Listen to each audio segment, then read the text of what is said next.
Rajya Sabha TV का ये बेहद ख़ास प्रोग्राम है गुफ्तगू, और गुफ्तगू में आज है हमारे साथ बेहद मशहूर अदाकार टॉम आल्टर।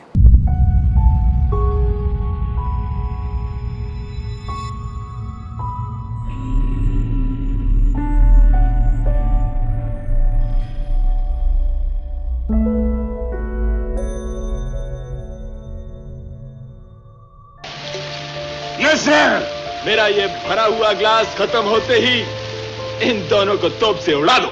नहीं सर, तुम हुक्म देगा तुमको भी उड़ा देगा। तुम क्या उड़ाएगा मिस्टर शेर सिंह? तुम जैसे नीच कमीने मतलबी कुत्ते हिंदुस्तानियों की वजह से हम अंग्रेज हिंदुस्तान पर राज करते हैं। परमिशन मिल गई, ले चलो मिसेस गांधी को। सर, एक बुरी खबर है। इस मैसिव थ्रोम्बोसिस, जबरदस्त दिल का दौरा है, उनका बचना मुश्किल है, इसलिए बेहतर है कि उन्हें यहीं रहने दें सुबह तक। सदमा ना पहुंचे कोई मेरे जिस्म जार पर, आहिस्ता फूल डालना मेरे मजार पर, हर चंद खाक में था मगर ता फलक गया, धोखा है आसमान का मेरे गुबार पर।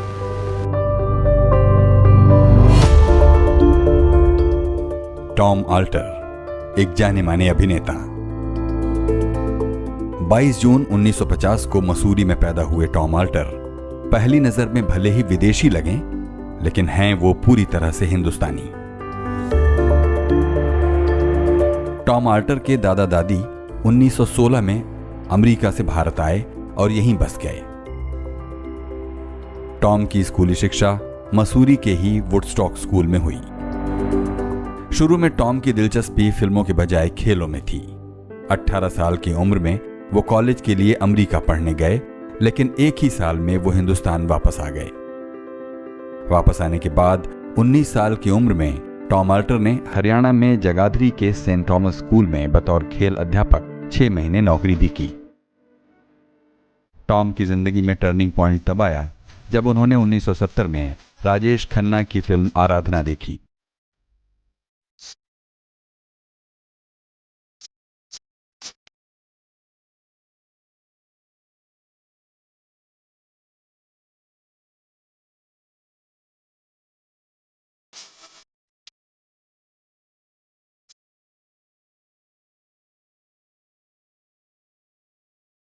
आराधना फिल्म का उन पर ऐसा असर हुआ जो उन्हें पुणे में FTII खींच ले गया।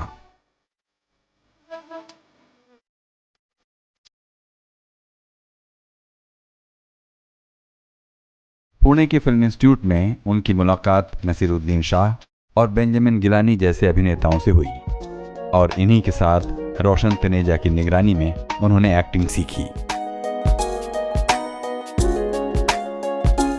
फिल्म इंस्टीट्यूट से निकलने के बाद टॉम आल्टर ने 1976 में आई रामानंद सागर की फिल्म चरस से बतौर अभिनेता अपने फिल्मी करियर की शुरुआत की। मिस्टर सोल, वफादारी में तुम धोखा दे गए, लेकिन तुम्हारी गद्दारी हमारे काम आ गई। जिस जगह की तलाश में पुलिस परेशान थी, अब तुम्हारी मेहरबानी से हमारा नकली शेख खुद वहां पहुंच जाएगा। अपने गोरे रंग की वजह से शुरू में उन्हें अंग्रेजों के रोल मिला करते थे। तुम इडियट हो। You right sir. तुम गधे हो। Thank you sir. सर, असली हीरे की पहचान वो आप जैसा जोरी जानता है।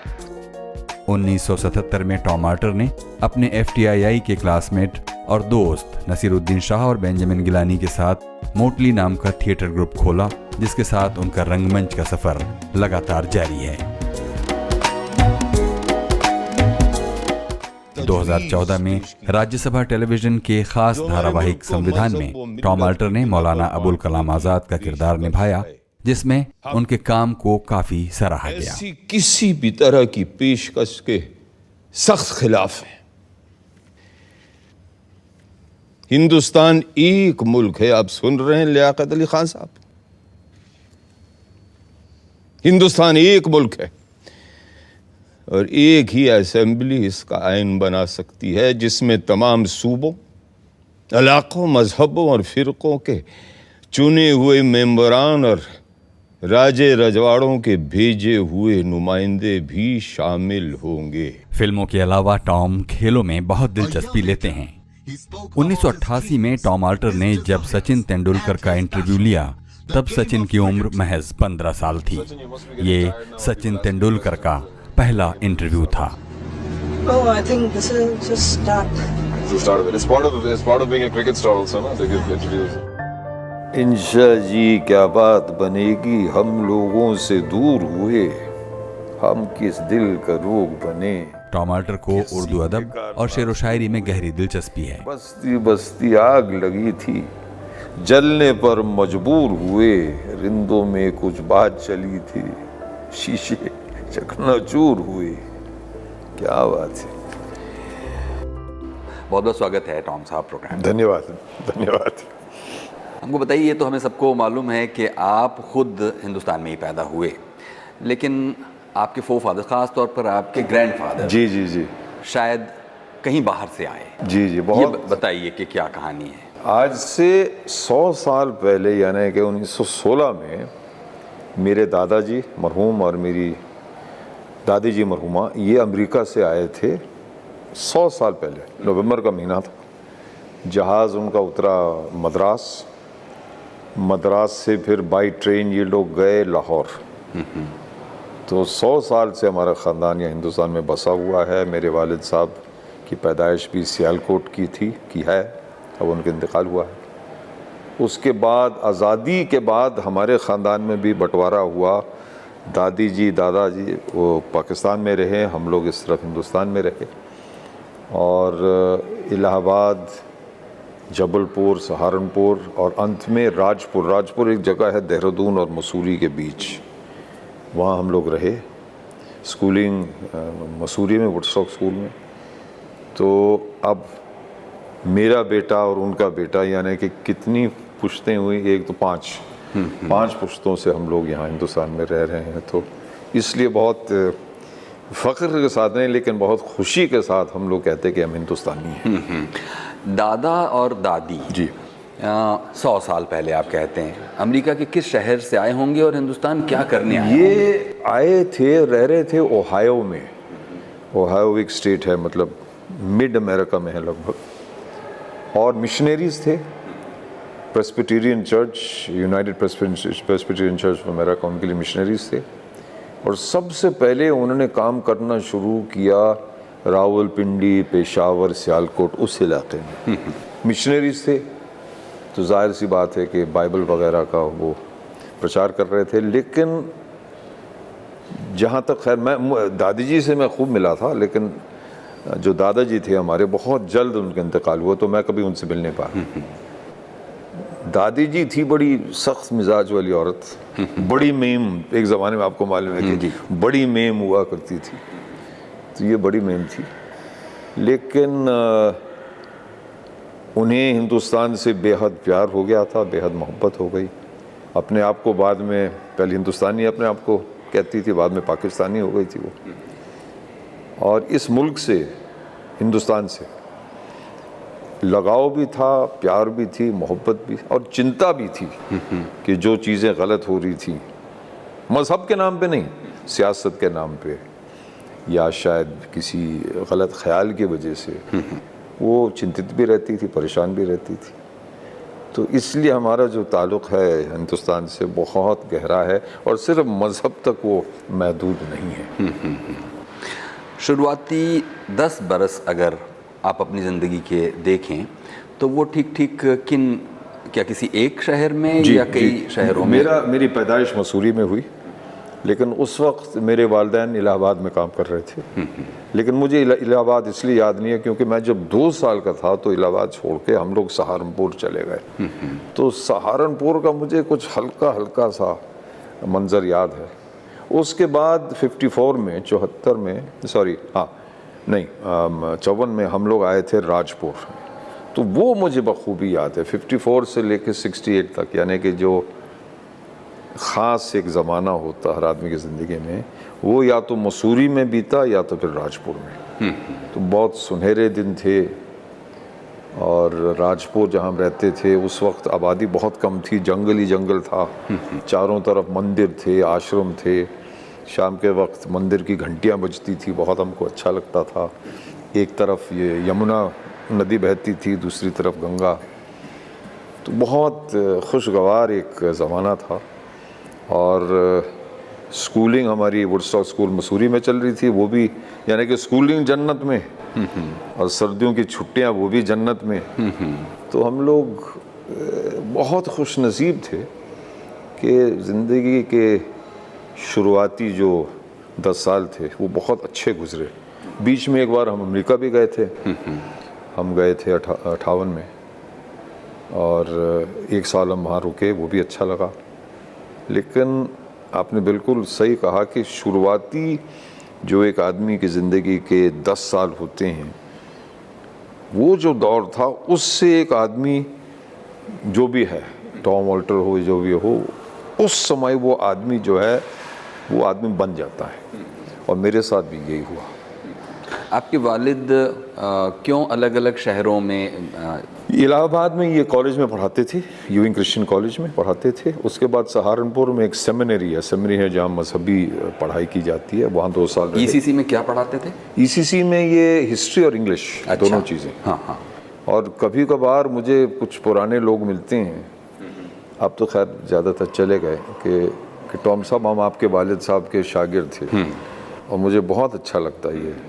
और साफ साहब जो हैं, जो आपके जामिया हमदर्द में हैं, हाँ और साहब, हाँ जी, वो हमारे वालिद साहब के स्टूडेंट थे। अच्छा। तो बहुत अच्छा लगता है ये सुन के किसी से कि हम आपके वालिद साहब के शागिर्द थे। उसके बाद सहारनपुर में वो सेमिनरी में पढ़ाते थे। उसके बाद 54 में मेरी मदर और फादर वालिदैन ने राजपुर में एक आश्रम कायम किया, जिसका नाम उन्होंने रखा था मसीही ध्यान केंद्र। तो आश्रम तो था, और उसमें इबादतें होती थी, जलसे, मीटिंग्स, कॉन्फ्रेंसेस वगैरह। लोग दूर दराज मुल्कों से आते थे वहाँ स्टडी करने के लिए, लोग वहाँ रहते थे। तो वो जो माहौल था, तरह तरह के लोग, ये नहीं कि सिर्फ ईसाई लोग आते थे, हर तरह के लोग आते थे। और फिर उनकी बातचीत होती थी, और सुबह 7 बजे मुझे याद है इबादत होती थी। छोटा सा चैपल था, पहले उर्दू में होती थी, और मेरे वालिद साहब बाइबल पढ़ते थे उर्दू में, इंजील मुक़द्दस।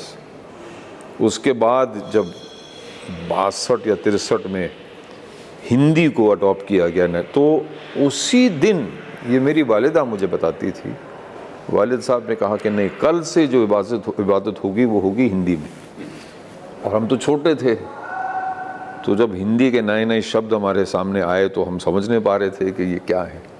लेकिन बहुत खुशगवार माहौल था, और बहुत कुछ सीखने को मिला, बहुत कुछ सोचने को मिला। और वो सीखना और सोचना, आपने इस चीज़ का जिक्र भी किया था, वो आज तक चल रहा है, आज तक चल रहा है। कॉफ़ी भी जी, आप चाहें बिल्कुल, तो बीच बीच में आप भी लीजिए ना। ये तो बताइए, ये आपके अंगूठे में कुछ चोट सी लगी हुई है? मैंने किसी को अंगूठा दिखाने की कोशिश की, नतीजतन अंगूठा जो है ये कट गया। अच्छा, ये नहीं, अजीब, वो जल गया, उसके बाद अजीब सा इन्फेक्शन हो गया इसमें। तो अभी इलाज चल रहा है, इसलिए मैंने ये लगा रखा है। तो चलिए, आप इतनी तकलीफ के बीच भी नहीं, कोई बात आपने हमारे लिए वक्त निकाला आपसे है। मिलना तो था ही, बहुत जी। लंबे अरसे से हमारी ये कोशिश चल रही थी मिलने जी, की, जी। और आज हाँ, कामयाबी हासिल हुई। नहीं, हम आपके बहुत शुक्रगुजार हैं।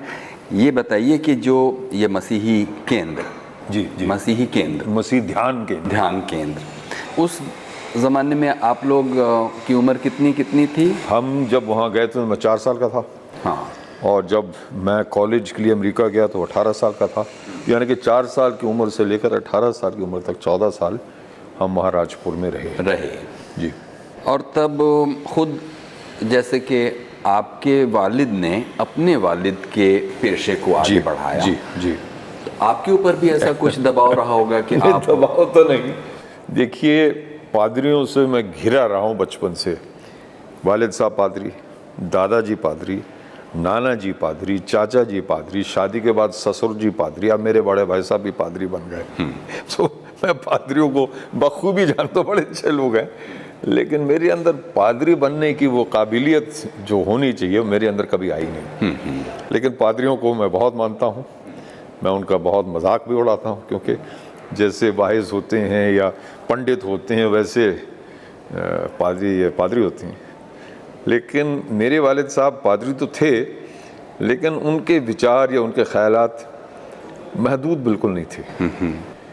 उनको हिस्ट्री में बहुत दिलचस्पी थी, उर्दू में बहुत ज़्यादा ही दिलचस्पी थी, शेर व शायरी में उतनी दिलचस्पी नहीं थी, लेकिन फ़लसफ़ा, मज़हब, हिस्ट्री, और क्योंकि उन्होंने अपनी आँखों से आज़ादी का पूरा दौर देखा, आज़ादी की लड़ाई देखी, बंटवारे में जो खून खराबा हुआ वो भी उन्होंने बिल्कुल अपनी आंखों से देखा, तो इन सारी चीज़ों से बहुत ज़्यादा मुतासिर रहे वो।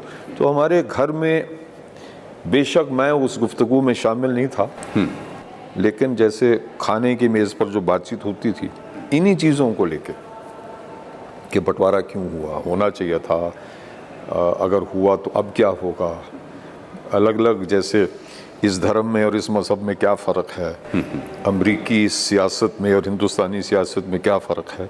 बचपन से मतलब हम तो खाना खाने में मस्त थे, लेकिन ये बातचीत चल रही थी, तो बहुत कुछ सुनने को मिला। और जो कुछ सवाल उस वक्त हमारे नादान दिल और जहन में उठे थे वो आज भी उठे हुए हैं। अभी तक कोई मुकम्मल जवाब कई सवालों का नहीं मिला, लेकिन अच्छा था। और जाहिर सी बात है कि उस ज़माने में टीवी तो था नहीं, सिनेमा तो खैर दूर था, देहरादून में महीने में एक बार हम कभी जाते थे सिनेमा देखने के लिए।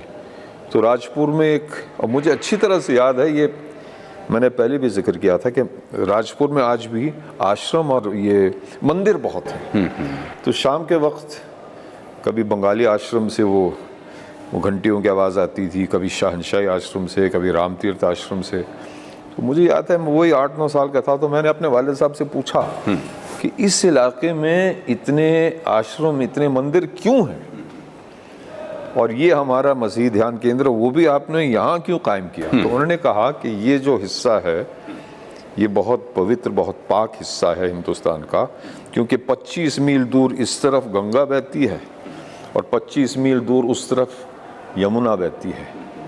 तो ये हम दो महान नदियों के बिल्कुल बीचों बीच रह रहे हैं, इसलिए ये जगह पाक है, पवित्र है, इसलिए ये मंदिर और मंदिर। तो जब अब आप सोचिए इतनी बड़ी बात का एक 8 साल या 9 साल के बच्चे के जहन पर कितना असर पड़ेगा उससे, तो ये बातें जो हैं मैं कभी भूल नहीं सकता। आप लोग कितने भाई बहन हैं? हम 3 हैं, सबसे बड़ी हमारी बहन है मार्था, उसके बाद मेरे बड़े भाई साहब है जॉन, और मैं सबसे छोटा। आप सबसे छोटे हैं। और ये क्या सबसे छोटे होने की वजह से आपको ये छूट मिली कि आप अपनी ज़िंदगी का सफ़र खुद तय कर सके? शायद आप भी शायद सबसे छोटे हैं खानदान में। नहीं, मैं तो इसलिए आप कह रहे हैं मैं तो खैर दूसरे नंबर पे हूँ, लेकिन अच्छा। बहुत छोटे लोगों को मैंने थोड़ी सी आज़ादी मिल जाती है। बिगड़ते हुए आज़ादी और बिगड़ने में कोई ख़ास फ़र्क नहीं जी, आपने सही कहा। लेकिन हमारे यहाँ कभी वालिदैन की तरफ से वो दबाव हमारे ऊपर नहीं था कि बस तुम पक्का ईसाई बन जाओ, या वो था ही नहीं। हम हिंदुस्तान में रहते थे, जैसे रामलीला में जाते थे, मंदिरों में जाते थे, मस्जिद वहाँ जब मैं छोटा था तो मस्जिदें वहाँ बहुत कम थी, तो मस्जिदों में उतना जाना नहीं हुआ था। जैसे हम ऋषिकेश, बनारस ने अपना हरिद्वार जाया करते थे, तो बहुत वसी और खुला हुआ उनका विचार था वालिदैन का। तो हम तीनों में से जो मेरे बड़े भाई साहब हैं वो शायर हैं, बहुत अच्छे शायर हैं, वो अंग्रेज़ी में शायरी करते हैं। अब मुझसे 3 साल बड़े हैं, अब ये पादरी बनना चाहती हैं। और जो मेरी बहन है जो सबसे बड़ी हैं वो चर्च तो जाती नहीं है, लेकिन अब देखिए 70 साल के आसपास के हो गए हैं वो, अब वो कहते टॉम अब मैं पादरी बनना चाहता हूँ। तो कुछ भरोसा नहीं है कि शायद 80 साल की उम्र में मैं भी पादरी बन जाऊँ। लेकिन उन्हें देखकर मुझे, क्योंकि सबसे बड़े बदमाश तो वो थे, जो बड़े भाई साहब हैं, मतलब बदमाशी के खुले विचार, हर चीज़ का ये पूछना कि क्यों चर्च में क्यों जाना है, ये क्यों बोलना है, वो क्यों बोलना है।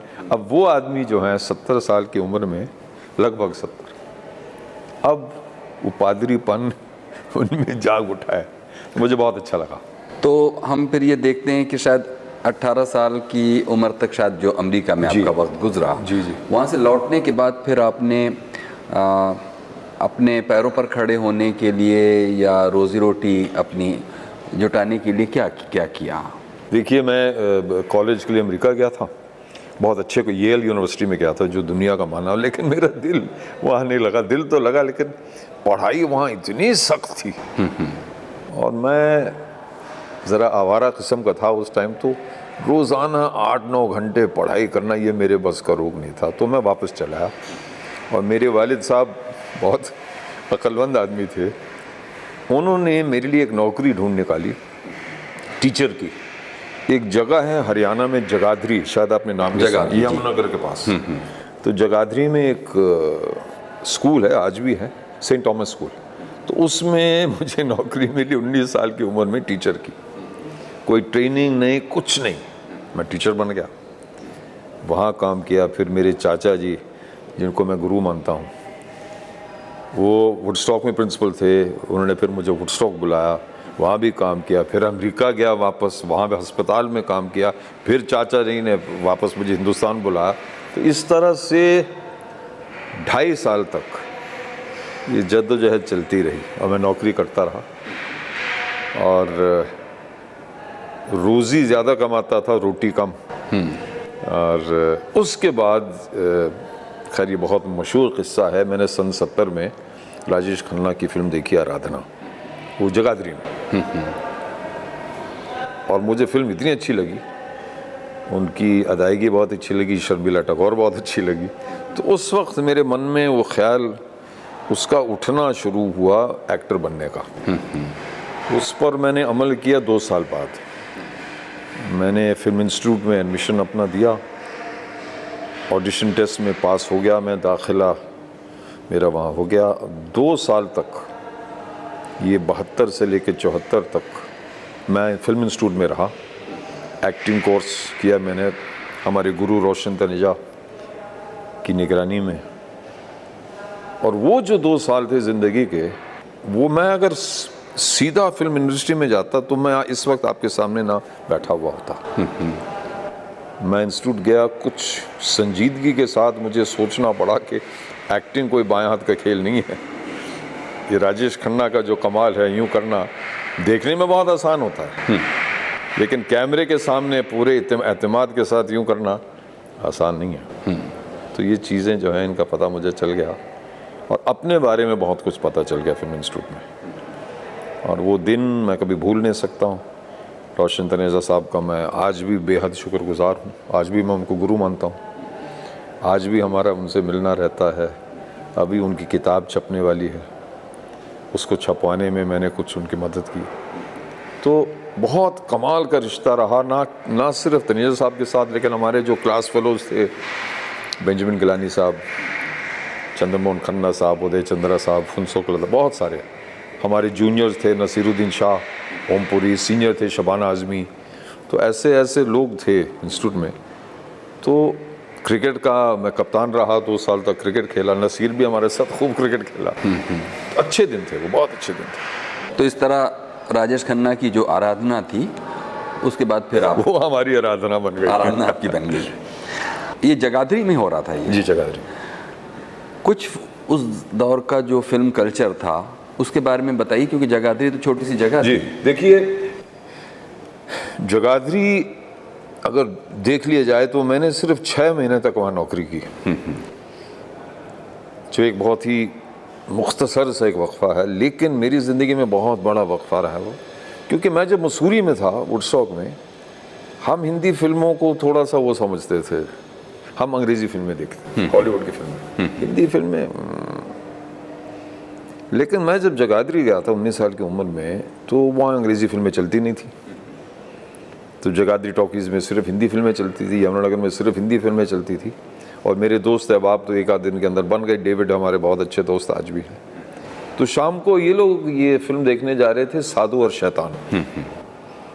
तो मैं कहा चलो मैं भी देखता हूँ। जगाधरी टॉकीज़ पुराने ज़माने में, आपको याद है ना, वो एक सिंगल स्क्रीन छोटा सा, और अगर आप अपने फर्स्ट क्लास का टिकट लिया पीछे, बिजली तो बंद गायब हो जाती थी। अगर आपके पास फर्स्ट क्लास का टिकट था तो बाहर चारपाइयाँ लगती थी, और जब तक बिजली वापस नहीं आती थी आप जाके चारपाई पर आराम फरमा सकते, आपको चाय पिलाई जाती थी। ये आलम था। अच्छा। और मैं आपको बहुत एक मज़ेदार किस्सा बताता हूँ। जगाधरी टॉकीज़ में फिल्म लगी थी मेरे लाल, आपको कुछ याद है उस फिल्म के बारे में? हाँ। उस फिल्म का हीरो था देव कुमार। अब देव कुमार के नाम से कुछ आपको याद आ रहा है? हाँ, देव कुमार तो याद आते हैं, लंबा चौड़ा। लंबे चौड़े। हाँ, वो उस फिल्म का हीरो था। अच्छा। तो एक बच्चा है और ये तो मेरा नया नया रोमांस चल रहा था जगाधरी में, तो जिनके साथ रोमांस चल रहा था हम दोनों देखने गए थे मेरे लाल। अब नया नया रोमांस से जाहिर सी बात है कि हमारी तवज्जो सिर्फ स्क्रीन के ऊपर नहीं थी रोमांस। तो मुख्तसर सी बात यह है कि मुझे मेरे लाल फिल्म का ज़्यादा कुछ याद है ही नहीं। तो मैं बम्बई चला आया, पहले साल के अंदर ही मैं देव कुमार के साथ शूट कर रहा था। इतना लंबा चौड़ा देव कुमार।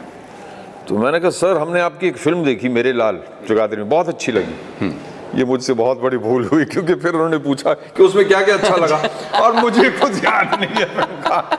मैंने कहा नहीं वो जो आपका जो बच्चे के साथ रिश्ता था वो बहुत सुंदर था, तो पतली गली से निकल गया मैं। तो देव कुमार की फिल्म मेरे लाल जो है, पर फिर डेविड के साथ और बाकी डैनियल के साथ, उनके भाई साहब के साथ, सबके साथ हम उस दौरान 10-15 दिन के बाद एक हमने देखी थी साधु और शैतान, और फिर हमने जितेंद्र की फिल्म देखी थी तनुजा के साथ। उसमें एक गाना बहुत प्यारा है, ढूंढने चले, क्या है वो अभी याद आएगा नाम। उसके बाद आराधना फिल्म लगी थी, इसमें नहीं, जगाधरी में नहीं, यमुनानगर में लगी थी। तो डेविड ने कहा कि चलो देख लेते। तो हम बाइसिकल पे बैठे, 10 मील का फासला था, तो हम चल रहे थे। तो मैंने डेविड से पूछा, तब तक मैं काफ़ी कुछ जान गया था, लेकिन राजेश खन्ना का नाम मैंने कभी सुना नहीं था उससे पहले। तो मैंने कहा ये आराधना फिल्म का हीरो कौन है भाई? तो डेविड कहता कोई राजेश खन्ना करके है। फिर हमने फिल्म देखी। तो डेविड का कहना है कि उस पहले हफ्ते में हमने 5 बार फिल्म देखी, मुझे याद नहीं, आई थिंक थोड़ा सा एग्जैजरेट कर रहे हैं वो, लेकिन कम से कम 3 बार तो हमने देखी थी। और उस फिल्म में गाने, ताजगी एक और फिर इनकी कला, इनकी अदायगी, राजेश खन्ना साहब की कहानी के सेकंड हाफ में वो बेटे का रोल निभा रहे हैं, वो भी मूंछ लगा के, वो भी बहुत अच्छा लगा। मेन है गाने बहुत अच्छे थे, माहौल जो उन्होंने दिखाया बहुत खुशगवार, और फिर शर्मिला टैगोर की खूबसूरती। तो ये सारी चीज़ें मुझे बहुत अच्छी लगी। और ये आप सोचिए कि मैं उस वक्त ताज़ा अमेरिका से आया था, तो उस वक्त 69-68 में अमेरिका का तो बुरा हाल था। वो वियतनाम वॉर चल रहा था, बगावत चल रही थी, लोग ये ड्रग्स में जा रहे थे और लोग बहुत घुटन महसूस कर रहे थे लोग। उस माहौल से मैं आया जगाधरी, और जब मैंने हिंदी फिल्म देखी मैंने कहा ये तो घुटन नाम की कोई चीज़ यहाँ है ही नहीं, ये तो खुला मैदान है, सब लोग नाच रहे हैं, गा रहे हैं। तो ये मुझे बहुत अच्छा लगा। और राजेश खन्ना का अंदाज, न जाने क्यों मुझे क्या, करोड़ों को, अरबों को अच्छा लगा उनका अंदाज। फिल्मों का जो माहौल छोटे शहरों में, ख़ास तौर पर छोटे शहरों कस्बों में कमाल है सर। हाँ, तो उसकी कुछ याद कीजिए हमारे लिए, क्योंकि जैसे ये जो चारपाई वाली बात मैंने पहली बार ये मतलब जगाधरी टॉकीज में क्योंकि मैंने कुछ फिल्म हिस्ट्री में पढ़ा कि जो मैथोलॉजिकल फिल्में होती थी कि एक हिस्सा आज दिखा दिया गया जी, अगला हिस्सा कल दिखाया जाएगा, तो उसके लिए लोग बैलगाड़ियों से और दूर दूर से कहीं से आए हैं, तो वो फिर वापस तो जाएंगे नहीं, तो आज रात हो गई तो फिर वहीं खेमे लगा के वहीं रुक गए और फिर अगली सुबह फिर उसको देखा। ये मैंने अपनी आंखों से नहीं देखा, लेकिन ये बिल्कुल मुमकिन है, क्योंकि वो जो एक जब मैं आज के नौजवानों से मतलब बात करता हूँ, जब मैं ये, जैसे हम टीचर कुछ 8-10 थे, मैं अकेला मर्द था, बाकी सब लेडीज़ थी, तो मेरे लिए जन्नत थी। हम लोग जब फिल्म देखने जाते थे, खासकर यमुनानगर, तो बाकायदा बिरयानी बना के बर्तन उसमें रख के बक्से के अंदर, और हम बैठते थे लाइन से, और हम फिल्म देख रहे हैं और बिरयानी खा रहे हैं सिनेमा हॉल में। तो एक जश्न था वो, फिल्म देखना तो एक बहाना था, और हर आदमी का फेवरेट हीरो था उस टाइम में। जब मैं आया था, जो ये राजेश खन्ना नया आया था, तो उसका क्रेज़ था, वरना कोई जीतू का फैन था।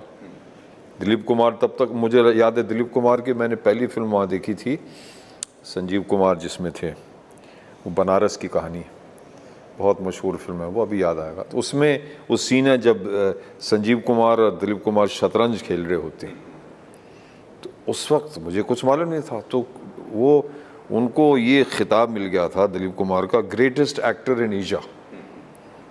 तो किसी ने कहा कि दिस इज़ द ग्रेटेस्ट, मैंने कहा चलो देख लेते।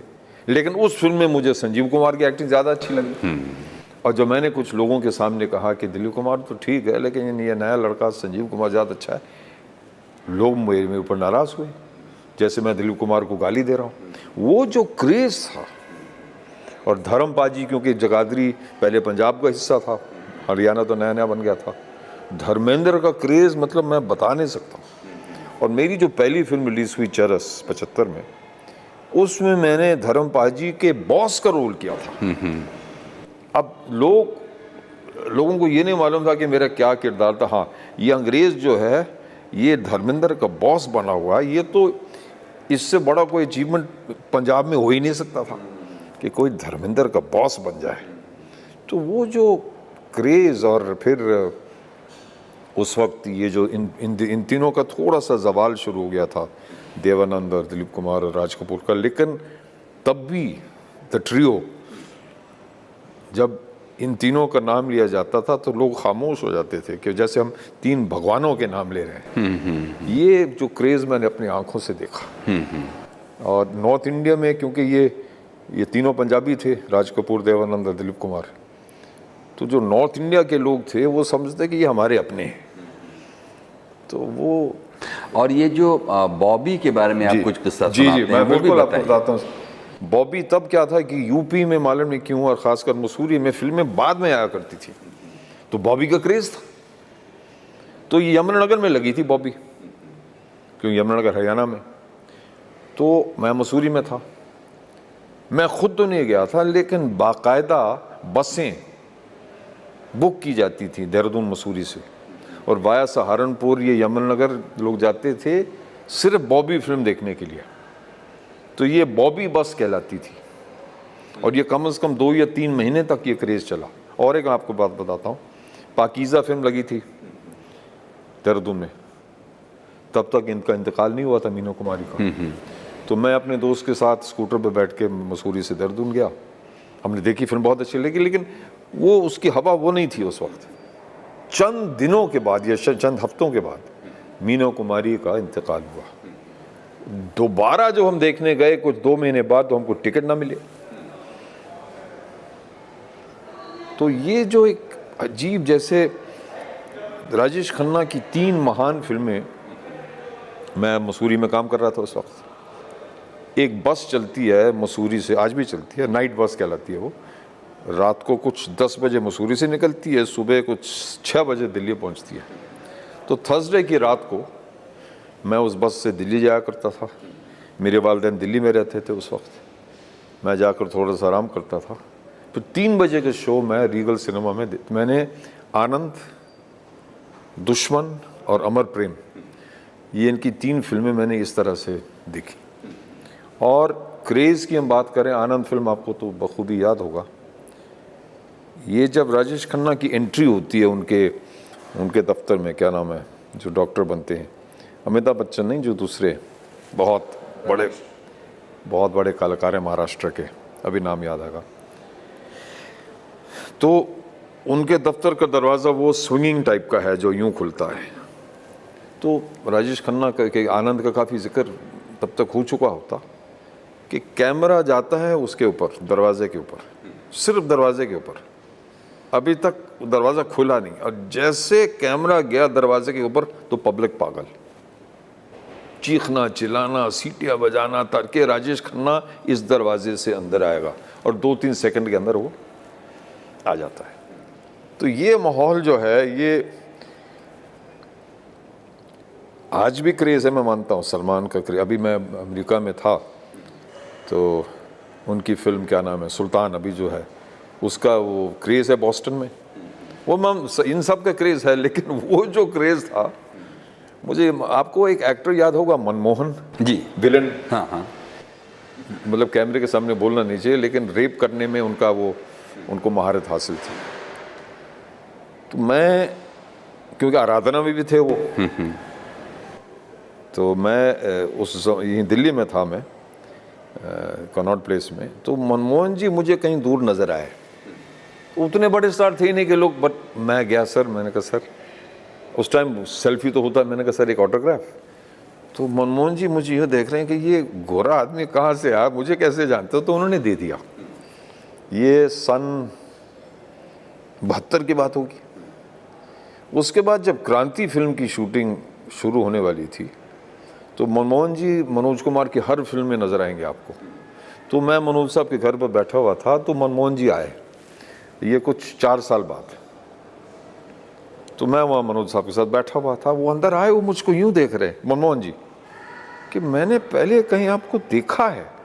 मैंने कहा मैं वही अंग्रेज हूँ जिसने आपसे ऑटोग्राफ लिया था कनॉट प्लेस में। तो वाह, देखिए फिल्मों का जो क्रेज होता है वो बहुत प्यारी चीज़ है सर। और इस वक्त जब हम ये बातें कर रहे हैं, इत्तेफाक से अब देखिए ये एक अजीब सा पेचीदा मोड़ है कि राजेश खन्ना की फिल्में देखकर आप दीवाने हो गए। बाद में फिर आप लोगों ने मोटली ग्रुप जब बनाया तो बेंजामिन और नसीर साहब आप लोग साथ में हैं। तो एक एक्टिंग स्टाइल वो है जो राजेश खन्ना की, एक एक्टिंग स्टाइल वो है जो नसीर साहब की। और नसीर साहब अभी एक बयान देकर काफ़ी बहस पैदा कर चुके हैं। अगर एक बहुत मुख्तसर ढंग से कहना हो कि नसीर साहब के इस ऑब्जर्वेशन पर जब वो राजेश खन्ना को मैं आपका बहुत शुक्रगुजार हूँ कि आपने ये बात उठा। देखिए ये उनको ऑब्जर्वेशन मैं पिछले 40 साल से सुन रहा हूँ। नसीरुद्दीन शाह को राजेश खन्ना की एक्टिंग पसंद शुरू से नहीं थी, ना उनकी अदायगी, ठीक, अच्छी बात है, उनका अपना निजी मामला है। अब मैं अभी अमेरिका में था जब उनकी ये स्टेटमेंट आई, लेकिन जो मैं समझ रहा हूँ इस स्टेटमेंट के बारे में, उन्होंने खुल्लम खुल्ला राजेश खन्ना की बुराई तो की, लेकिन एक कि उस ज़माने में हिंदी फिल्मों की क्या सूरत हाल थी और उसमें राजेश खन्ना का क्या हाथ था, उस सिलसिले में उन्होंने राजेश खन्ना का जिक्र किया है। अब मेरे लिए कोई नई बात थी नहीं। अब उनको इस तरह से कहना चाहिए था कि नहीं, ये तो सोशल मीडिया के ज़माने में बहुत ख़तरनाक चीज़ है, कुछ भी कहना। लेकिन मेरा ये मानना है कि ये नसीर की अपनी राय है, उन्हें पूरा हक़ है कहने का, और जो लोग नाराज़ हैं उन्हें भी पूरा हक़ है नाराज़ होने का। मैं तो राजेश खन्ना का भक्त हूँ, लेकिन मैं नसीर के स्टेटमेंट से नाराज़ नहीं हूँ, क्योंकि ये मेरे लिए कोई नई बात नहीं है। और नसीर के साथ मैंने बहुत काम किया है, ख़ासकर स्टेज पर। उस आदमी से मुझे इतना कुछ मिला है। अब देखो मेरे ख्याल से ये नसीर के दुश्मन जो हैं ये मशीन चलवा रहे हैं ताकि ये नसीर की तारीफ ना पहुँचे। राजेश खन्ना के साथ मैंने 2 फिल्मों में काम किया, नसीर के साथ मैंने ज़्यादा है। अंत में देखिए नसीरुद्दीन शाह क्यों बम्बई आया, राजेश खन्ना क्यों फिल्म में आया, वजह कारण एक ही है। नसीर भी हीरो बनना चाहता था, राजेश खन्ना भी हीरो बनना चाहते थे। नसीर उस तरह का हीरो नहीं बन पाया जिस तरह के हीरो राजेश खन्ना थे, और राजेश खन्ना उस तरह के एक्टर नहीं बन पाए जो नसीर बने। तो एक फासला है बीच में, उसके बारे में बात करना जायज़ है। मैं उसको देखिए, फिर ये राजेश खन्ना की जो रूह है ये इस मशीन को चलवा रही है कि टॉम नहीं सर, मैं दोनों को बहुत मानता हूँ। मैं राजेश खन्ना का भक्त हूँ और नसीर की एक्टिंग का मैं दीवाना हूँ। यहाँ पर एक छोटा सा ब्रेक ले लेते हैं, हो सकता है मशीन इस बीच रुक जाए। अभी वक्त है एक छोटे से ब्रेक का। ब्रेक के बाद हाजिर होते हैं और बातें जारी रखते हैं मशहूर अदाकार टॉम आर्टर के साथ।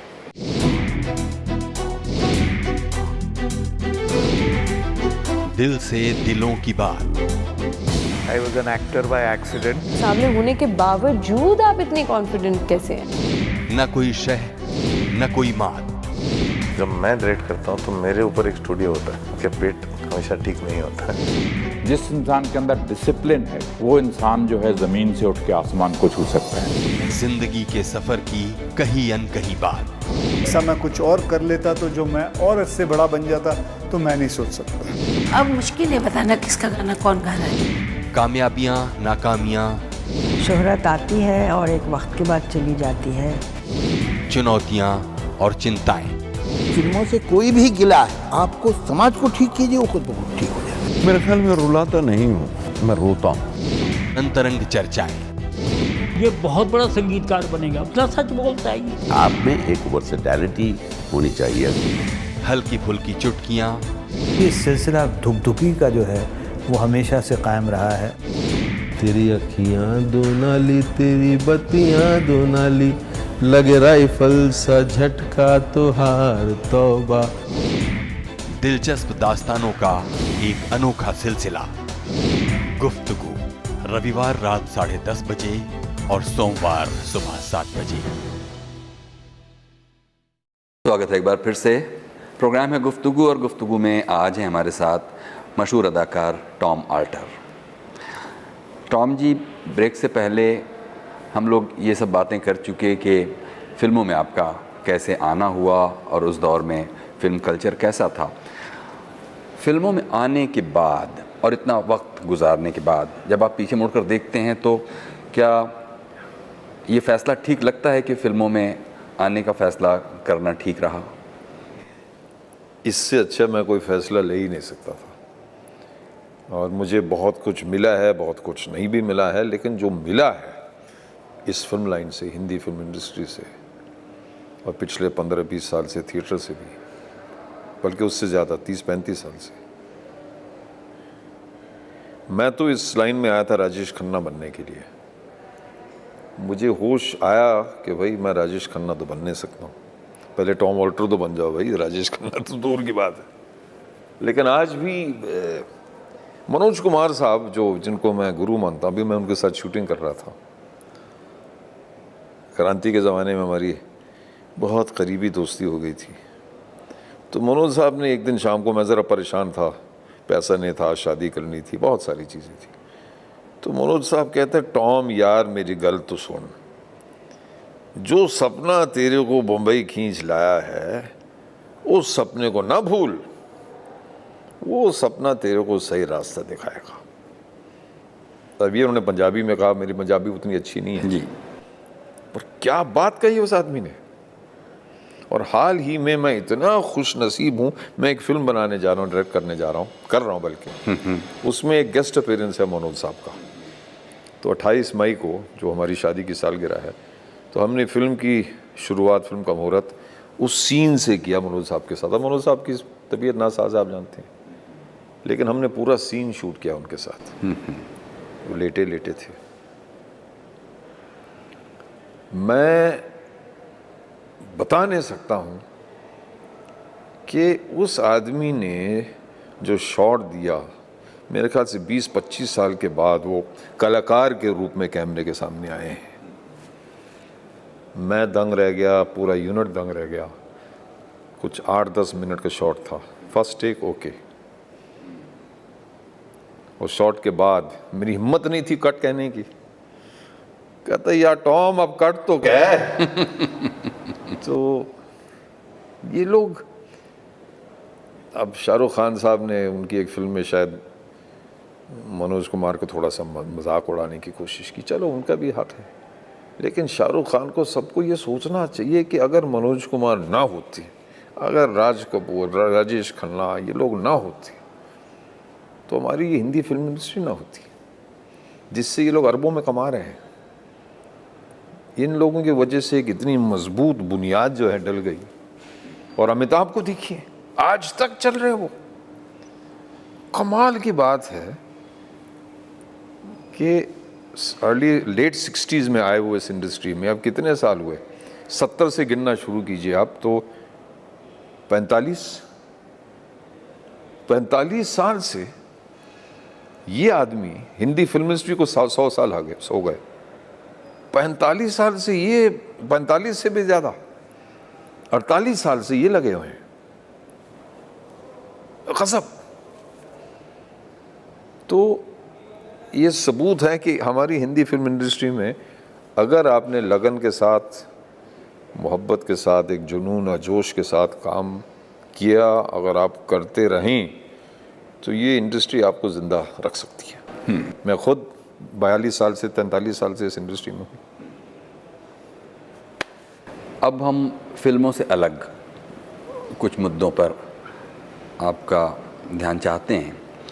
ये तो आप जानते ही हैं कि एक ख़ास तरह की रूप रंग और अपीयरेंस की वजह से एक ख़ास तरह के रोल आपको फिल्मों में मिलते रहे, सोसाइटी में वो कौन से ऐसे तजुर्बात हैं जो आपको शिकायत करने पर मजबूर कर दिया? देखिए, शिकायत के मौके इतने कम मिले हैं पिछले 67 साल में। मैं सन 50 में पैदा हुआ, मसूरी में। मुझे अपने इस रंग रूप का पता पहली बार चला इंस्टीट्यूट में भी नहीं, जब मैं बम्बई आया था 74 में पहली बार। तो किसी ने ये सवाल उठाया जो आप अभी उठा रहे थे, उससे पहले मैंने कभी सोचा नहीं इस चीज़ के बारे में। मसूरी में मैं जब जवान था, अगर किसी ने मुझे अंग्रेज़ कहा होता ना, मैं उसको एक थप्पड़ लगाता फ़ौरन, और मैं कहता अंग्रेज़ होगा तेरा बाप। क्योंकि हम कभी सोचते नहीं थे कि हम अलग थे। जब मेरे अंदर ये सपना जाग उठा कि राजेश खन्ना बनना है, तो मैंने कभी नहीं सोचा कि मैं गोरा हूँ, आज भी नहीं सोचता हूँ। तो 2-3 बार किसी एक बहुत ही मुश्किल हालात में लोगों ने कुछ गलत सलत कहा है मेरे रंग रूप को लेकर, और मैंने जवाब दिया है, लेकिन बहुत कम। और जहाँ तक काम का सवाल है, आपने ये कहा, लेकिन मैंने 300 या 350 फिल्मों में काम किया है। मैंने अंग्रेज़ के रोल ज़रूर किए हैं, लेकिन हिंदुस्तानी रोल भी किए हैं, बहुत किए हैं, और ऐसे अंग्रेज़ के रोल किए हैं जो अलग तरह के। और जहाँ तक ज़बान का सवाल है, ये बहुत बड़ी गलत फहमी है मेरे बारे में कि हर फिल्म में मैं बात करता हूँ ठुम खिर को जाता है। मुश्किल से 300-350 फिल्मों में से शायद 10 फिल्मों में मैंने इस तरह का काम किया है, लेकिन लोगों के दिमाग में ये बात छाई हुई है। लेकिन आपने जो पूछा, इसका मुख्तसर जवाब ये है कि मैंने ये कभी नहीं सोचा कि मेरा रंग अलग है, कि मैं अलग हूँ बाकी हिंदुस्तानियों से। वो सवाल कभी मेरे जहन में उठा ही नहीं, ना काम को लेकर और ना अपनी ज़ाती ज़िंदगी को लेकर। ये इसमें दाद जो है, एक हमारे मुल्क को जाती है, हिंदुस्तान को, एक हमारे वालिदैन के ख़यालात को, कि वो भी अपने आप को हिंदुस्तान से अलग नहीं समझते थे। तो जैसे मैं मौलाना आज़ाद का रोल करता हूँ प्ले में, तो किसी ने अंग्रेज़ी में कहा कि we did not know that Maulana Azad was so fair. So I said well he was with most people, यानी कि रंग नहीं, मिजाज के हिसाब से फेयर थे वो। तो इस तरह की बातें होती रहती हैं, बट मैंने कभी उनकी तरफ ज़्यादा ध्यान नहीं दिया। टॉम साहब, देखिए, ये एक बहुत ही निजी एहसास होता है, जिसको ज़रूरी नहीं है कि आप हर बार पब्लिक स्पेस में रिएक्ट करें, लेकिन एक आदमी जो यहीं पैदा हुआ, यहीं की मिट्टी का है, सिवाय इसके कि उसका रंग रूप थोड़ा किसी दूसरे जैसा। वैसे मैं इस वक्त आपको देख रहा हूँ, आपका रंग रूप और मेरे रंग रूप में ज़्यादा फर्क नहीं है। तो ये एक बहुत दुख पहुंचाने वाली बात होती है शायद, कि मतलब वो आपके हाथ में नहीं है। हाथ में है, ऐसी बात नहीं है। देखिए, मैंने पहले भी कहा था कि मैं शायर नहीं हूँ, लेकिन मैं जब फिल्म लाइन में आया था और पहली बार ये सवाल किसी ने उठाया मेरे सामने, मैं तो दंग रह गया। तो मैंने एक शेर कहा, बहुत मामूली शेर है, ना तो इसका वज़न सही है ना कुछ भी, लेकिन शेर यूँ है, आप इजाज़त दे तो मैं सुनाना चाहूँगा। मैंने कहा, शेर यूँ था, बहुत पहले 40-42 साल पहले मैंने ये कहा था, शक लोगों ने मुझ पे किया, उस शक को दूर मैंने किया। शक करना उनका कसूर नहीं, शक दूर करना मेरा काम था। क्या? तो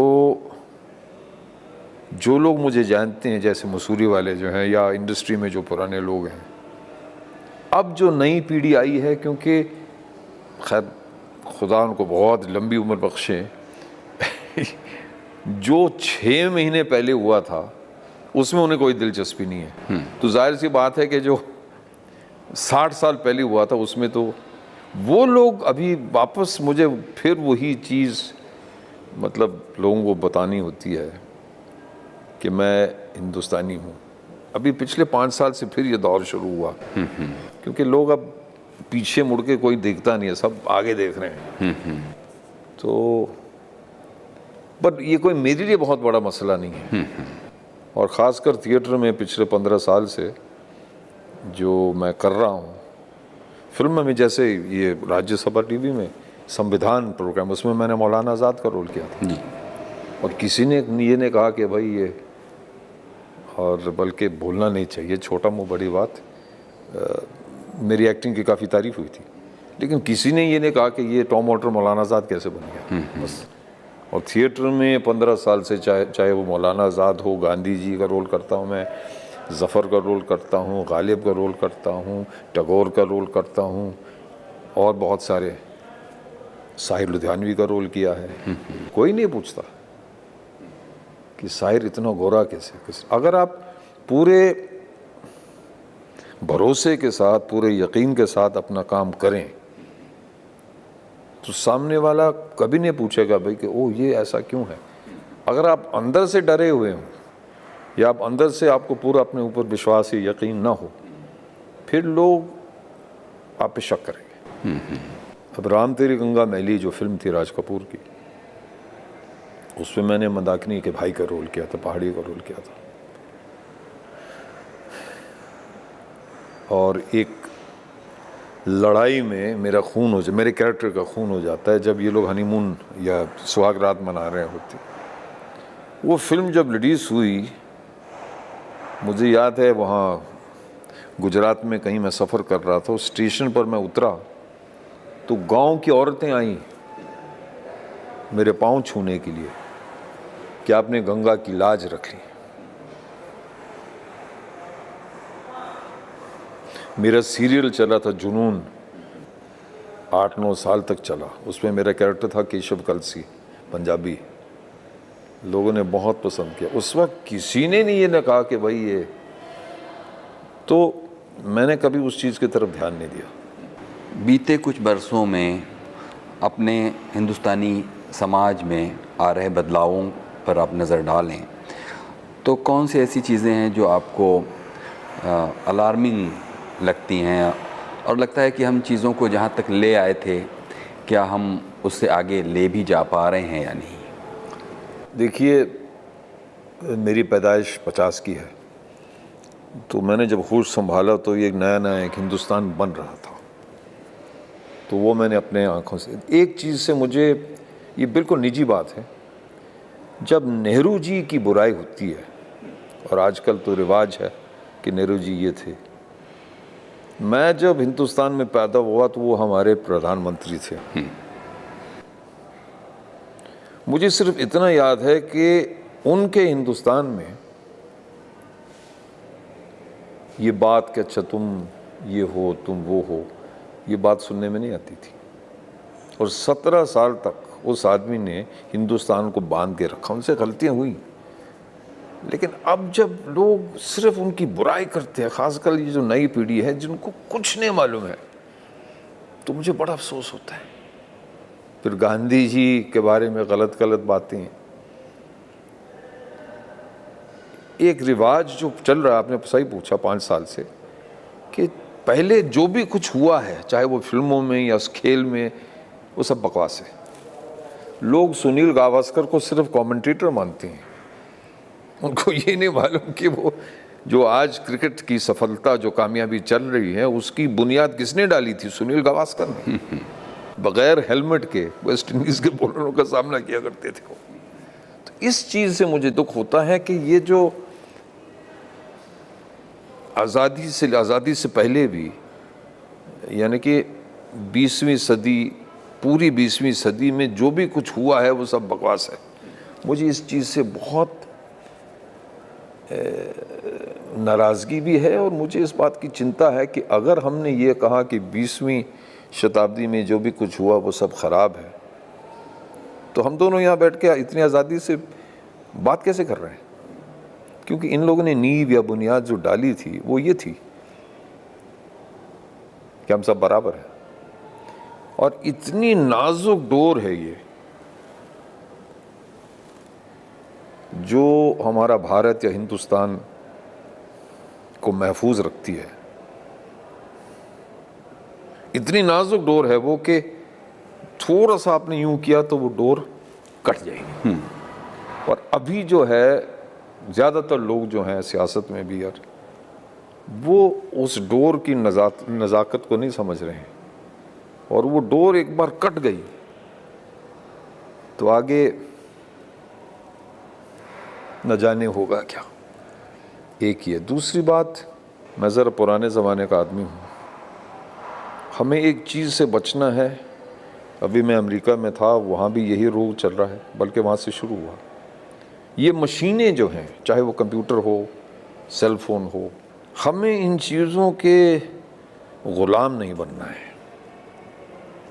और जिस तरह से अभी हम दोनों बैठकर इतने मज़े से बातें कर रहे हैं, अगर ये गुफ्तगू प्रोग्राम आपका ना होता तो हम दोनों बैठकर इतने लंबे अरसे तक बात नहीं कर पाते। या तो किसी का सेल फोन बजता, या कि कहीं से बुलावा आ जाता, हमें ये वक्त निकालना पड़ा। वरना जब हम छोटे थे तो चाय की दुकान पर बैठकर हर आदमी इस तरह से गुफ्तगू कर रहा था, वो सब ख़त्म हो गया। और आदमी की कंसंट्रेशन या तवज्जो का ये इस कदर, जब आप घर से निकलते हैं, आपको किसी दोस्त के यहाँ जाना है, तो आप देखते हैं उसमें क्या बोलते हैं उसको, GPS। अरे भाई साहब, याद किया करो कि तुम्हारा दोस्त कहाँ रहता है, वो भी याद नहीं है। टैक्सी वाले, पहले इतना मज़ा आता था ना टैक्सी वालों के साथ बात करने में, और भाई की हाल है, वो भी बंद हो गया। दिल्ली के टैक्सी वाले वो देख रहे हैं।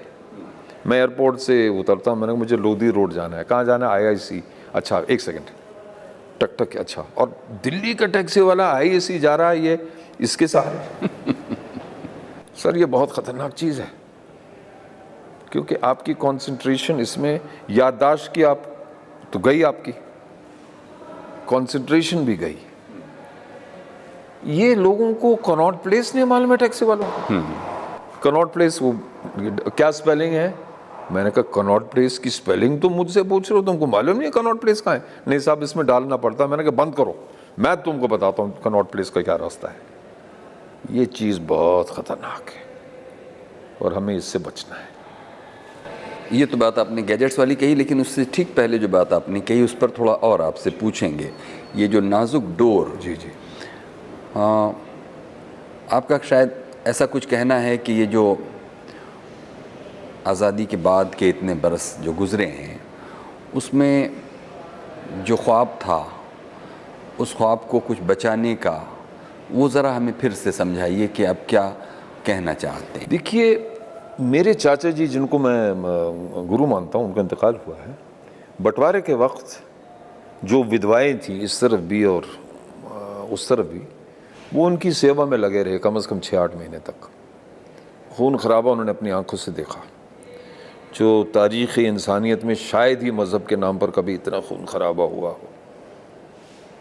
लेकिन वो हमेशा मुझसे कहा करते थे कि टॉम, इतने बुरे हालात चल रहे थे, मज़हब और धर्म के नाम पे लोग एक दूसरे को मार रहे हैं, लेकिन हमारे कॉन्स्टिट्यूशन में उसी वक्त ये लिखा जा रहा था कि हम सब बराबर हैं और आपको पूरा हक है। आपको मुसलमान बनना, ईसाई बनना, हिंदू बनना, सिख बनना है, आपको पूरा हक है। यानी कि एक तरफ खून खराबा और दूसरी तरफ हमारे कॉन्स्टिट्यूशन में हमें ये हक दिया जा रहा है। तो ये है वो नाजुक डोर। वो खून खराबा आज भी चल रहा है, उस पैमाने पे तो नहीं चल रहा है, लेकिन कितने के मन में उस तरफ भी इस तरफ भी वो खून खराबा आज भी है। तो एक वो, दूसरा, अब सेक्युलरिज्म का जो शब्द है वो बाद में आया था। उस वक्त सेक्युलरिज्म कोई जानता नहीं था, लेकिन जो चल रहा था वो सेक्युलरिज्म ही चल रहा था। और मैं फिर वही मिसाल देता हूँ राजपुर का, कि हम जब छोटे थे तो जिस तरह से मेरे वालिद साहब जो पादरी थे, और मैंने पूछा कि इतने यहाँ मंदिर और ये आश्रम क्यों हैं, वो तो मिसाल क्या दे रहे थे कि हम गंगा और यमुना के बिल्कुल बीचों बीच रहते हैं। अब वो चीज़ कहाँ गई कि एक ईसाई पादरी कह रहे हैं, अब ईसाइयों के लिए गंगा और यमुना कोई पवित्र नदियाँ नहीं है, लेकिन क्योंकि मेरे वालिद साहब जानते थे कि अगर करोड़ों लोग इन नदियों को पाक मानते हैं तो उनके मानने में तो दम है, नदियों में बेशक दम ना हो। तो वो चीज़ जो है ये वो है ख्वाब कि आप लोगों की इज्जत करें, उनके अलग अलग धर्मों की इज्जत करें, अलग अलग ख्यालों, अलग अलग रंगों की, भाषाओं की इज्जत करें। आप अपनी राह पर चलें बेशक, पर ये मत कहिए कि मेरी राह ही सही है, आपकी राह गलत है। ये है हिंदुस्तान का ख्वाब। और पूरी दुनिया में शायद ही ऐसा मुल्क हो जहां ये ख्वाब जो है इतने लंबे अरसे तक कामयाब चलता रहा है। अमेरिका में, अभी मैं अमेरिका से आ रहा हूँ, स्पेनिश जो भाषा है और जो स्पेनिश बोलने वाले हैं, ये लोग ख़तरा बन गए सबके लिए। एक दूसरी भाषा को अमेरिकन लोग नहीं संभाल पा रहे। हम लोग कितनी अलग भाषाओं को संभालते जा रहे हैं। मैं अपने दोस्तों से कहता हूँ अमेरिका में कि हर रोज़ बम्बई में मैं कम से कम 10 अलग अलग ज़बानें सुनता हूँ, जिनमें से 3-4 मैं समझता हूँ। हर रोज़ काम में मैं कम से कम 6 अलग अलग धर्मों के लोगों के साथ मिलता हूँ। ये होता है अमेरिका में? नहीं। ये सिर्फ हमारे पाकिस्तान में नहीं होता है, ये होता है तो सिर्फ हमारे हिंदुस्तान में। एक और मिसाल मैं आपको देता हूँ। आज से कुछ 6-7 साल पहले एक ईरान से फिल्म डायरेक्टर आया था, वो मेरे साथ फिल्म बनाना चाह रहा, ईरान से, यंग था वो, फिल्म कभी बन नहीं पाई, अलग बात है। मेरे साथ दिल्ली में था वो, तो मुझसे मिलने आया था वो शाम के वक्त, और बिल्कुल उसकी आंखें इतनी बड़ी हो गई थी। मैंने कहा क्या हो गया तेरे को? कहता टॉम, अभी मैं चांदनी चौक गया था और मैंने देखा कि यहाँ गुरुद्वारा है, यहाँ गिरजाघर है, यहाँ मस्जिद है और यहाँ मंदिर है, सब एक साथ। ये कैसे हो सकता है? हमारे ईरान में ऐसा हो ही नहीं सकता। तो ये है ख्वाब, और ये ख्वाब सिर्फ हमारे लिए ज़रूरी नहीं है, ये दुनिया के लिए ज़रूरी है। क्योंकि अगर ये ख्वाब टूट गया, खुदा ना करे, तो दाएं बाएं जो लोग हैं, जो दूसरे वतन के जो लोग हैं, जो इस ख्वाब से नाराज़ हैं, वो खुश हो जाएंगे कि अच्छा आपका बड़ा बड़ा ख्वाब था, टूट गया, बहुत अच्छे, अब आप हमारे जैसे बन जाइए। और उसके बाद जो जंग होगी, उस जंग में कोई मतलब वो क्या कोई एटम बॉम्ब पूछेगा कि तुम्हारा मज़हब या धर्म क्या है? गिरेगा, तबाही मच जाएगी। और तब आप ये कहते हैं कि ये सूरत आई इसलिए कि हम इतने बरसों इस ख्वाब को पूरा करने के लिए जो कोशिशें काविशें चाहिए थी वो नहीं करके सोते रहे। कुछ हद तक हम सोते रहे, और शायद मैंने पहले भी कही था कि सोते वक्त ख्वाब देखना बहुत आसान है, क्योंकि सोते वक्त ही ख्वाब आपको नज़र आता है। लेकिन जागने के बाद, जो अब हम जग गए पिछले 5-7 साल में, उस ख्वाब को याद करना, उस ख्वाब की मिठास को, उस ख्वाब की हकीकत को याद करना जागते वक्त, ये बहुत मुश्किल काम है। अब हम जग गए, अब हमें अंग्रेज़ों से कुछ लेना देना नहीं है। ये जो पीढ़ी चल रही है, अंग्रेज़ या मुग़ल पहले यहाँ राज करते थे, गांधी जी कौन थे, नेहरू कौन थे, उनको इन चीज़ों से कोई मतलब नहीं है। जग गए लोग। 25 साल पहले जो लोग ये सोच नहीं सकते थे कि हमारे पास साइकिल भी होगी, अब उनके पास साइकिल क्या, गाड़ियाँ हैं, 2-2 फ्लैट हैं। अब ये लोग सो नहीं रहे हैं, ये तो जग गए। लेकिन जगने के बाद याद करना कि अच्छा एक ख्वाब है जिसकी वजह से हम यहाँ आज मौजूद हैं, और उसको, इसकी हिफाजत करनी है, उसको सुरक्षित रखना है, ये बहुत ज़रूरी है। और आखिर में आपसे पूछेंगे टॉम साहब कि ये जो एक्टिंग, जो कि आपका प्राइमरी पेशा है, इसको करने के लिए और क्या चीज़ें हैं जिनको आप साथ साथ लेकर चलते हैं जिससे एक्टिंग ठीक ढंग से हो पाती है? आपने बहुत उम्दा सवाल उठाया। आज से 40-42 साल पहले जब मैं पहली मरतबा यूसुफ खान साहब यानी कि दिलीप कुमार से मैं मिला, तो मैं इंस्टीट्यूट से नया नया निकला हुआ था। अब मेरे अंदर वो हिम्मत न जाने कहाँ से आ गई। मैंने यूसुफ साहब से पूछा कि सर आप ये बताइए कि अच्छी एक्टिंग का क्या राज है। तो उस महान आदमी ने बेझिझक कहा, शेर व शायरी। अब शेर व शायरी अच्छी एक्टिंग का सबसे बड़ा राज है, ये सोचने की बात है। लेकिन मैं ऑलरेडी शेर व शायरी में बहुत दिलचस्पी रखता था। इनकी ये बात सुनने के बाद मेरी दिलचस्पी में 4 चांद लग गए। तो शेर व शायरी और हिंदी कविताएं, अंग्रेज़ी शायरी, पोइट्री, उर्दू, उनमें मेरी दिलचस्पी दिन ब दिन बढ़ती जा रही है। तो एक ये है उस चीज़ को बरकरार रखें। और दूसरा, अभी मेरा रिश्ता फिल्म इंस्टीट्यूट से भी है और मैं वहाँ के बच्चों को बताने की कोशिश करता हूँ कि एक्टिंग सिखाई नहीं जा सकती, एक्टिंग सीखी जाती है। मैं नहीं बता सकता आपको कि आपको खुद करके सीखना है कि आप किस तरह से एक्टिंग करना चाहती हैं। चाहे वो नसीर हो, ओमपुरी हो, शबाना आज़मी हो, टॉम ऑल्टर हो, काम तो हमारा एक ही है, लेकिन काम करने का अंदाज़ हर आदमी का अलग। आप ओम को लीजिए, नसीर को लीजिए, दोनों बहुत अच्छे दोस्त थे। ओम का जो अंदाज़ है एक्टिंग करने का वो अलग है, नसीर का अलग है, शबाना का और भी अलग। तो एक्टिंग आप सीख सकते हैं सिर्फ करने से, बैठ के किताब पढ़ने से या कोई वर्कशॉप में जाने से नहीं, करने से। और आज भी ऊपर वाले की मेहरबानी है कि हर महीने मेरे पास अच्छे अच्छे ऑफर, यंग जो फिल्म मेकर्स होते हैं कि टॉम सर हम एक छोटी सी फिल्म बना रहे हैं, मैं हमेशा कहता हूँ मैं तैयार हूँ, क्योंकि सीखने को बहुत कुछ मिलता है। और ये जो नई पीढ़ी है उनसे भी बहुत कुछ सीखने को मिल सकता है, उनका पूरा जो अंदाज़ बयां है वो अलग है। तो मैं छोटी छोटी फिल्में भी करता रहता हूँ, बड़ी बड़ी फिल्में करता रहता हूँ। तो जो सामने अच्छा काम मुझे नज़र आता है वो मैं अपना लेता हूँ। और ये एक रास्ता है सीखने का। और ये मैंने देखा देवानंद में, मरते दम तक। जिस रात देव साहब का इंतकाल हुआ, सुनील उनके बेटे मेरे बहुत अच्छे दोस्त थे, उस दिन शाम को जो बातचीत हो रही थी वो अगली फिल्म के बारे में।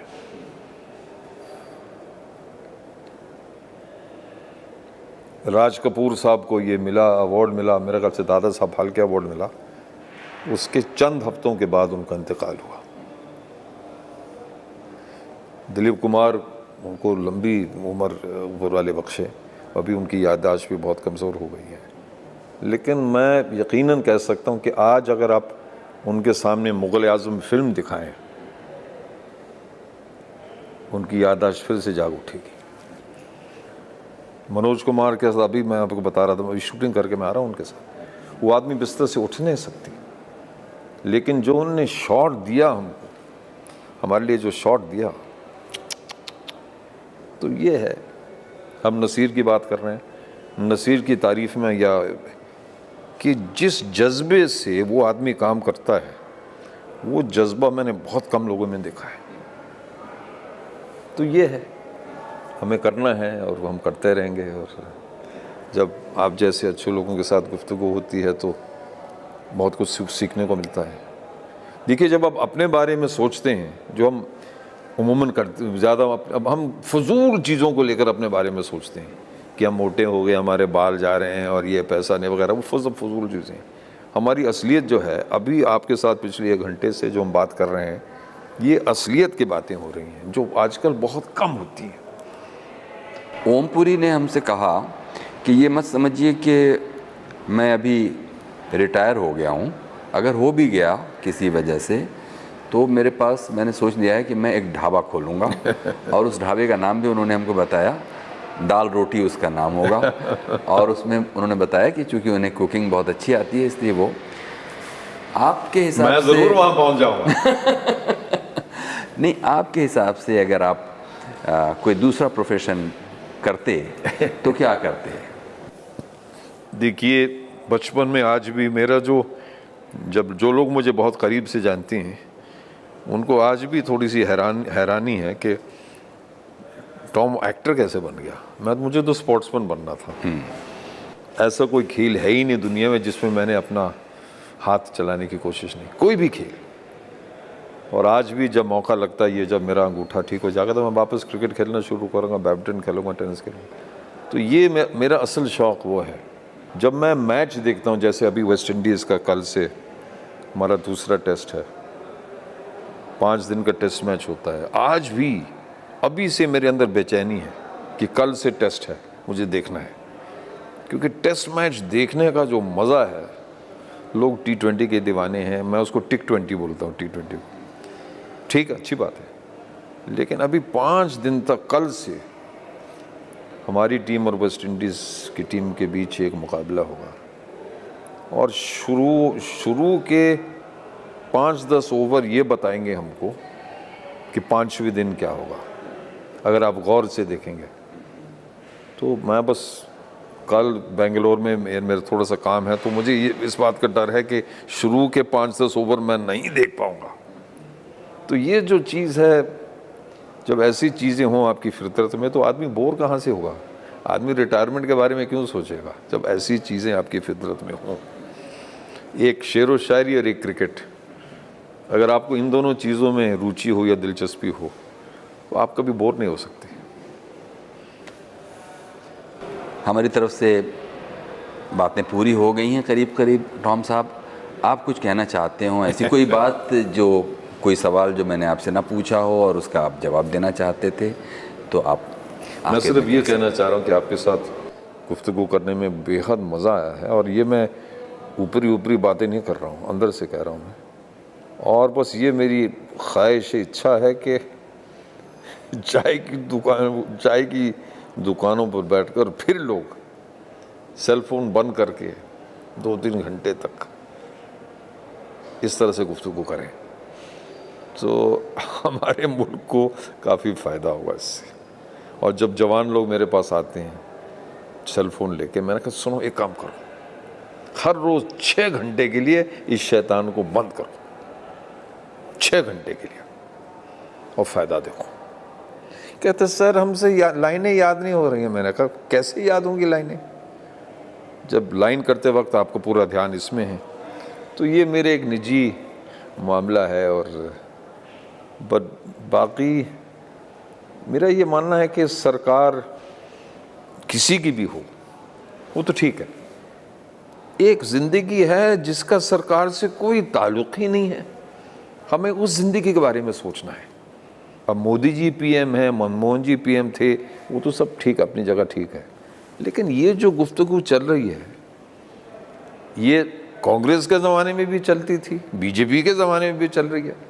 तो ये है असलियत। हम बिला वजह सरकार में उलझ जाते हैं कि ये होगा।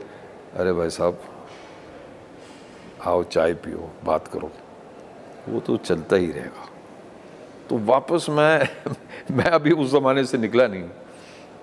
मेरा बेटा जो है, जो मुझे बहुत अच्छी तरह से समझता है, जेमी, वो कहता पापा तुम तो 1970s के ज़माने में रह ही गए। मैंने कहा मैं 1970s के ज़माने में बहुत खुश हूँ। पटौडी साहब की बैटिंग देखने को मिले, राजेश खन्ना की फिल्म देखने को मिले, बस। बहुत बहुत शुक्रिया टॉम साहब, आपने हमारे लिए बहुत अच्छा रहा आपके साथ। ये थे मशहूर अदाकार टॉम आल्टर प्रोग्राम गुफ्तगू में। कुछ कहना चाहते हो आज के एपिसोड के बारे में तो हमें लिखिएगा ज़रूर feedback.rstv@gmail.com पर।